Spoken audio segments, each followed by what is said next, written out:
Hey, it's Roy Newgate, and for today's video, I wanted to discuss the God Valley incident and go over what we know about the event itself and those involved, and some of the details we're still missing, as well as some ways that those holes may be filled. But before we get to that, if you are a returning viewer, or if you just generally enjoy One Piece content like this, make sure to hit the subscribe button to stay posted on all of my video releases. That aside, let's get right into it. God Valley as we know it no longer exists, or as Sengoku put it, has vanished, which makes it sound like the island could have been destroyed maybe by something like an ancient weapon or relocated, which could be done in any number of ways with certain devil fruits. We don't know why this is the case, but it may have to do with some of the many taboos that Zebek himself committed, which were hidden from the world by the government. He was seeking to become the king of the world, so his actions at God Valley, despite his failure, may have still been so grand that knowledge of them would have had a great global impact. And this will be similar to how Roger and Whitebeard affected the world and Age of Pirates as a whole by talking about the One Piece upon their deaths. I think the world government didn't want anybody else to be inspired and perhaps a new Zebek being born. When it comes to the incident as a whole, there is one individual in particular that I want to bring up before I get deeper into the main parties. Whenever we get any detail of major historical events like this involving the Marines, I always tend to wonder, where was Kong and what was he up to? Because it does seem awfully peculiar that a man of his stature would be absent at a time like this, especially considering that he was the fleet admiral at one point, and it could be that this was at a time when he was still one of the admirals before his eventual rise. One such justification I could see for him not being involved or even mentioned is that it was similar to the events of the current story, in which the highest ranked officials of the Navy are too occupied with other pressing matters to tend to the ones that need the most attention. Though I do feel there's reason to question his overall relevancy if we continue to not get anything from him. At this point, though, he's risen to becoming the commander-in-chief of the entire world government, so I will find it hard to further limit his involvement in the plot as we move closer to the end of the series. Sengoku himself spoke of this event as if he were not present, and so I would imagine the same context would apply to him as well, if anything.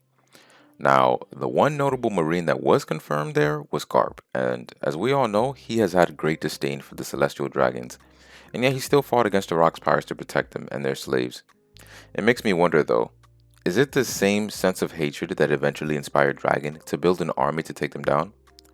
From what I can tell, it does seem that the two are on relatively good terms, so it's possible that Garp, over the way he raised Dragon, planted a seed in his mind that ultimately grew over time as he saw more and more injustices being committed at the hands of the Celestial Dragons and those that they command.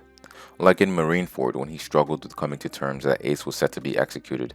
And especially now that he's known as the hero of the Marines and carries himself as an example for so many people, it's even harder for him to tread down an alternate path.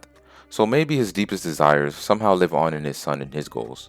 I think it's also safe to assume this Cypher Pole was at God Valley given what the existence of the organization itself entails, which is protecting the Celestial Dragons, which is a task that Garp himself undertook, but that could just be because he was more capable at the time and was growing into the Marine he became in his prime. One of the other main parties involved was of course the eventual Pirate King, Gol Roger, and as we all know, the world government did their best to hide his involvement. Which is no surprise, of course, as they never want a pirate to take any part of the credit when it comes to saving the world. And of course, there should be no doubt that Rayleigh himself was there, as well as the rest of the Roger pirates. It would be crazy to think that Garp and Roger alone were able to defeat so many of some of the biggest names in piracy by themselves all at once. Or even that Roger, having already formed his crew, would go into it alone and have Rayleigh and company use up their vacation days. There was one person on this crew, though, that has everyone scratching their heads, and that's Whitebeard. We know the kind of guy he is and what ideals he upholds. So we're all left to wonder, why would he join a crew like this which was known for its violence and acts of terrorism? They were so barbaric to the point that they often murdered one another for the sake of their own self-interest. And we already know the Whitebeard was a soft pirate like Roger, but the one thing he could never forgive is the killing of a crewmate. So the fact that he was on a crew like this could mean one of two things. It could be that his sense of morality was not as firm as it is today. His time on this crew could have helped to build him up as he developed the values that he possessed up until the later years of his life. The other possibility, though, is that his lack of concern could have been a direct result of the government's own lack of concern for the people of his home island. They were abandoned because of their inability to pay their heavenly tribute. And as we have come to know, the safety and living conditions of these people is something he holds more dear than anything else. So it's easy to see how motivated he'd be to do all that he could to ensure that they had the absolute best conditions.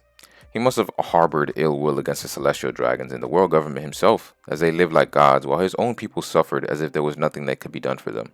I don't think we know for sure when exactly he became a pirate, but this could have been the easiest chance for him to become a pirate and to get the money he needed to support them. He was known for his strength from an early age, so he didn't need much to prove himself. But I do think he could have had a breaking point as well. Many people theorize that Whitebeard was a part of the reason that the Rocks pirates were defeated. The odds were stacked against Garp and Roger's crew, so it's possible that Whitebeard switched sides in the middle of the battle. It would explain why him and Roger have such a close relationship, despite being sworn enemies when on the sea together. This makes the most sense to me personally, and it would be even more likely if Whitebeard already had the Gura Gura at the time, and we already know how quickly that fruit alone can affect the momentum of a war. I wanted to talk a bit about Shanks as well. I know he wasn't confirmed to have anything to do with God Valley, but the timing of the incident and his age does make me wonder a little. At the time of the incident, he would have been a few months to a year old. That in itself I wouldn't think is enough to make any reasonable suggestions, but I think there may be something there when you keep that in mind and remember that he tends to receive special treatment from government officials. And this is out of the ordinary because pirates are supposed to be the biggest enemies of the Navy and the government as a whole. Yet whenever Shanks deals with them, it's always because it's you or we'll allow it.